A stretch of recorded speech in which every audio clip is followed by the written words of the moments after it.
અમદાવાદ શહેરમાં બાર કાઉન્સિલની ચૂંટણીની મતદાર પેટીઓની સુરક્ષા સામે સવાલ ઉભા થયા છે।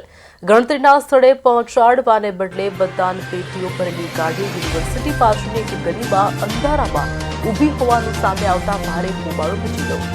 વકીલોએ આક્ષેપ કર્યો છે કે આ પેટીઓ સાથે કોઈ જ સુરક્ષા વ્યવસ્થા નથી અને ચૂંટણી અધિકારીઓ પણ ત્યાં ગેરહાજર છે।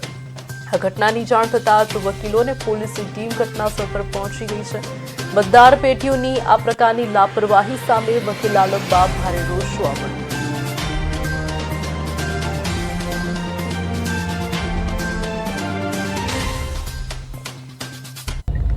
હું નરેન્દ્ર માધુ એડવોકેટ બહુ દુઃખ સાથે મારે લાઈવ થઈને કહેવું પડે છે કે આજે અમદાવાદમાં જે અટલ કલામ હોલ ખાતે ચૂંટણી યોજાઈ એ ચૂંટણીમાં અધિકારીઓ તરફથી ઘોર બેદરકારી દાખવવામાં આવી છે।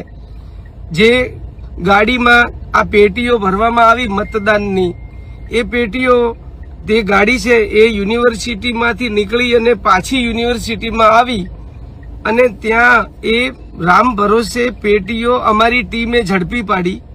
અમારી ટીમની ગાડી એમની પાછળ પાછળ હતી એટલે અમને ખબર પડી અને અમે ત્યાં જઈને વિડીયો ચાલુ કર્યો અને એ વિડીયો ચાલુ કરી અને અમે અમારા આ ઇન્સ્ટામાં અમે લાઈવ પણ કર્યું છે।